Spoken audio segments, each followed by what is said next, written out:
Você sabe o que é ETL e ELT no mundo de dados? Então fica nesse vídeo que a gente vai explorar um pouco mais esses dois conceitos.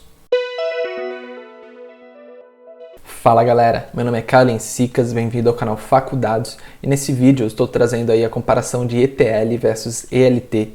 São dois conceitos aí diferentes na hora de fazer a modelagem dos dados, né? Então vamos entender um pouquinho como cada um funciona e quando você deve usar qual. Então ETL vem de Extract, Transform e Load, que seria extrair os dados, transformar esses dados e carregar eles. Tá? Então, extrair seria fazer a extração do sistema que a empresa utiliza, algum sistema próprio ou sistemas de terceiros que ele utiliza. Então, sei lá, se a tua empresa trabalha com marca digital, faz anúncio lá no Facebook, ela extrai os dados do Facebook Ads, por exemplo. Então, essa seria a parte de extração. A parte de transformação é pegar esses dados, né, no formato bruto, ali no formato RAW que eles vêm, tá? Eles vêm ali, né, sem estrutura, às vezes muito difícil de trabalhar com esse dado, então você transforma esses dados, tornando eles mais compreensíveis, uma forma mais legível ali, para um analista de dados, por exemplo, conseguir trabalhar. E no final você vai carregar, né, fazer a parte do load ali, você vai carregar ele no banco de dados final, onde provavelmente ali o analista de dados vai ter acesso e vai conseguir aí puxar esses dados que já estão ali de uma maneira mais compreensível, né, mais fácil de trabalhar para ele fazer ali os relatórios, os dashboards da empresa. Existem algumas ferramentas que geralmente é utilizado aí quando você faz esse processo de ETL. Entre elas está aí o SQL, né, junto com algum banco de dados, né, é essencial você utilizar. Geralmente você pode utilizar também uma linguagem de programação, Python, por exemplo, e existem ferramentas que são próprias para fazer esse processo, né? Então, o Power Center, o Integration Services, o Airflow, tá? Então você utiliza essas ferramentas para fazer esse processo aí de extração, transformação desses dados e carregamento, aí, né? Carregar esses dados num banco de dados final. E agora vamos falar do ELT. Como você pode perceber, o ELT ele troca só duas letrinhas de lugar, né? Então justamente a mesma coisa. Então, só que agora você vai fazer o extract, você vai fazer o load e depois você vai fazer o transform, né? Então você primeiro extrai os dados, carrega ele em algum lugar do jeito que eles vêm e depois você faz essa parte de transformação.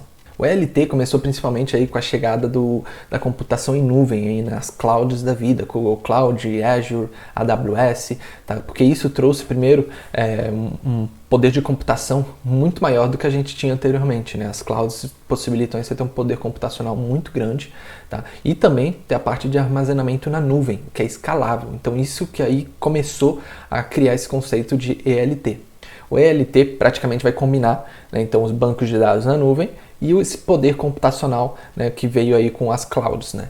Então ele justamente faz isso que você não precisa, né? Você consegue escalar conforme você for utilizando, né? Então geralmente isso primeiro traz uma economia, né? Você utiliza pouco espaço, pouca performance do computador, você pode simplesmente contratar pouco. Quando você precisar utilizar mais, você contrata mais, né? Então tem essa parte escalável, né? Antigamente não, você precisava comprar servidores enormes e se você utilizar só um pouco de processamento, não importa, você gastou para comprar aquele servidor enorme, você vai gastar para manter aquele servidor enorme. Tá? E aí, quando você ultrapassar um pouquinho do espaço que tem naquele servidor, o que você vai ter que fazer? Comprar outro servidor enorme.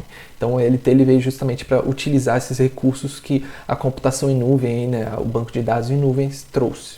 No ELT, os dados podem ser transformados direto ali no banco de dados final. Então você carrega os dados ali e você faz essa parte de transformação sem precisar ficar fazendo aquele processo repetitivo de extrair, transformar, carregar e ter que rodar aquilo, por exemplo, todo dia, alguma coisa do tipo, aqueles processos repetitivos que você cria quando você está fazendo um processo de ETL. O ELT ele mudou o foco, então praticamente hoje você pensa em extrair, jogar os dados no banco de dados sem preocupação e ali você começa a transformação desses dados. Com o ELT ele trouxe praticamente 3 vantagens. Que primeiro é poder computacional escalável. Que nem eu falei, você está utilizando a cloud, né? Então é facilmente, você consegue escalar a sua máquina, por exemplo. Então você tem tantos de memória, você quer mais memória, você simplesmente clica lá em alguns botões e pronto, você aumentou a memória da sua máquina. Você não precisa comprar um novo servidor e tal e tudo mais. Então você utiliza isso ao seu favor. O segundo ponto é ter o espaço, né, o storage ali, né, o quanto você tem ali de espaço de armazenamento para o banco de dados disponível. Isso também vai ser escalável. Então, antigamente, né, se você tinha um servidorzão ali físico, né, se acabou aquele espaço, provavelmente você vai ter que ou comprar ali mais um HD, né, ou comprar um outro servidor. Né? Agora não, de novo, com alguns cliques você aumenta ali o seu espaço, por exemplo. e você paga mais por aquilo, mas é só o que você utilizar, né? Então, tanto o poder computacional quanto esse espaço de armazenamento, você paga só o que você utiliza, né? Então, geralmente, você consegue fazer economia utilizando aí a cloud. E o terceiro e último ponto é a parte de redução, né, de tempo de processamento, de tempo de transferência de dados de um lugar para outro. Né? No ETL era muito comum você fazer aquele agendamento, né, de madrugada, rodar ali os processos de ETL para fazer toda a transformação, para no dia seguinte estar tudo ali transformado. Né? Então aquilo demorava primeiro muito tempo, porque não utilizava o poder de processamento da cloud, né? E segundo era algo repetitivo, você precisava fazer ali todo dia, às vezes várias vezes por dia. Né? Então com o ELT você não faz isso, você faz a parte da carga e ali você faz a transformação e utiliza o poder computacional ao seu favor. Né? Então fazendo a transformação ali depois da carga, né, com o poder computacional da cloud hoje, fica muito mais rápido, você não perde tempo ali com o processamento, né, aquele desgaste de esperar o negócio acabar de processar, de falar para o seu chefe, nossa, tá processando ainda, vai acabar. Tá, hoje não, com ELT fica muito mais fácil. E com ELT, quais ferramentas você vai precisar? É óbvio que você vai precisar também de SQL, né, de banco de dados, que nem eu falei, o ideal é utilizar um banco de dados na nuvem. E também você vai precisar, por exemplo, talvez de alguma linguagem de programação, como Python, ou algumas outras ferramentas próprias para extrair os dados, né, desses sistemas. Né? E por último, nessa parte de transformação, né, que é o foco, né, do ELT, tem algumas ferramentas que são próprias para isso. Então tem o DBT, tem o Dataform, né, existem algumas ferramentas aí que são próprias para fazer essa última etapa de transformação. Você faz a carga e nelas você cria aí views para sempre fazer aí a transformação dos seus modelos. E só para finalizar, né, com esse conceito novo de ELT, até surgiu aí algumas nomenclaturas de cargo novo, né? Uma delas foi, por exemplo, o Analytics Engineer, né, que justamente a parte aí, né, a função do Analytics Engineer é focar aí no T, né, na parte de transform, né, de transformação. Então ele foca em justamente fazer todas essas transformações. Enquanto o engenheiro de dados, né, o Data Engineer, ele foca em extrair, né, os dados dessa fonte, de carregar ele em um banco de dados.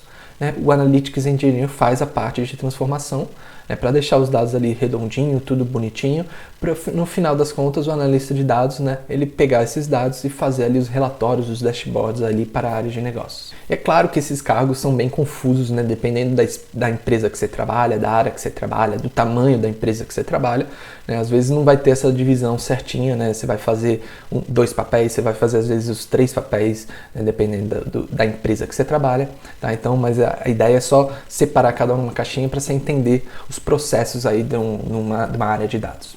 Então é isso para esse vídeo, né? Eu vou deixar aqui o blog do DBT, né, que traz aí alguns conceitos interessantes sobre ELT, sobre Analytics Engineer. Você já sabia o que era ETL, né? E já sabia o que era ELT, né? Gostou? Já trabalhou com um desses dois conceitos, né? Se você curtiu o vídeo, deixa aí um like, se inscreve no canal e até a próxima. Valeu!